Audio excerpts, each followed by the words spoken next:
وہ دلیل کیا ہے کہ بقی کی زمین وقف شدہ زمین وقف کی گئی تھی، اور جو وقف شدہ جو زمین ہوتی ہے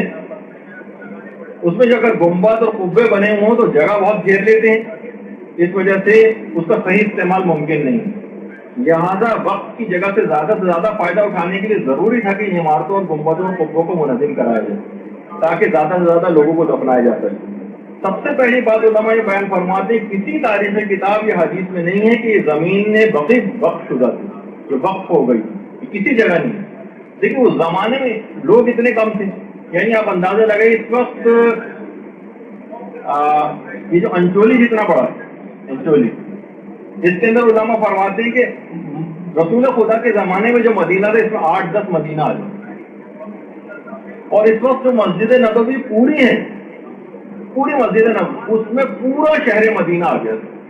پورا شہر مدینہ اسی مسجد نبوی جتنی اس وقت جگہ ہے۔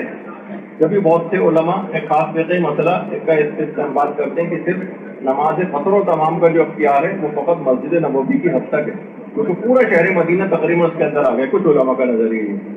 تو بہرحال اگر یہ اول تو اس زمانے اتنی وافر لینڈ موجود تھی، ایسا نہیں تھا کہ لوگ ہر عام زمینوں کے کس طرح سے مالک تھے، جیسے آج کل کے زمانے میں ریئل ایسٹیٹ کے جو ہے وہ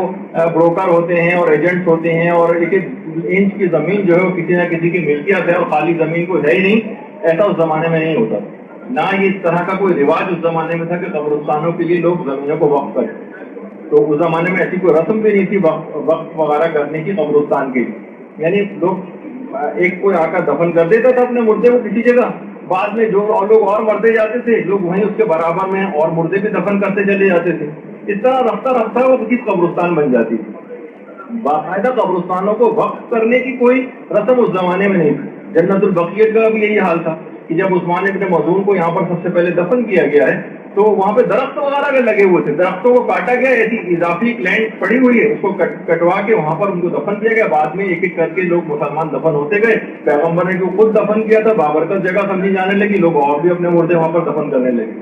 تو کسی بھی جگہ کسی بھی تاریخ میں کسی معتبر ذریعے سے یہ بات کہیں پر نہیں ہے کہ وقف شدہ یہ زمین کی اپنی طرف سے جال سازی کر کے اور اپنی بات میں کسی اعتبار سے کوئی وزن پیدا کرنے کی کوشش کی گئی کہ زمین وقف شدہ تھی اور وقف کی زمین پہ گنبد وغیرہ بننے جو ہے صحیح نہیں تھے۔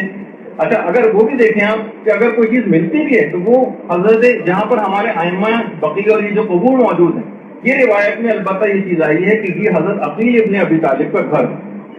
اس زمانے میں فیملی قبرستان کے طور پر بھی ایک چیز ہوتی تھی، یعنی خاندان بنو ہاشم تھے، عقیل ابن ابی طالب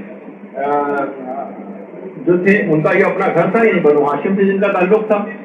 اور پھر اس کے بعد یہیں پر ہی چاروں ہمارے ائمہ شہزادی یا مثلا حضرت فاطمہ بنت اسد یا یہ مثلا حضرت عباس ابن عبد المطلب جو بنو ہاشم سے ریلیٹڈ لوگ تھے وہی صرف یہاں پر دفن ہوئے، تو یہ ان کا گھر تھا۔ اچھا اور تو بہرحال اس طرح کا کوئی سسٹم وہاں پر موجود نہیں تھا، تو یہ کہنا بالکل غلط ہے، اور کسی جگہ سے یہ بات ثابت نہیں ہوتی کہ وقف شدہ زمین تھی اور وقف عام لوگوں کے لیے زیادہ فائدہ مند بنانے کے لیے توڑا گیا، بالکل بوگس اور بےہودہ قسم کی یہ دلیل ہے۔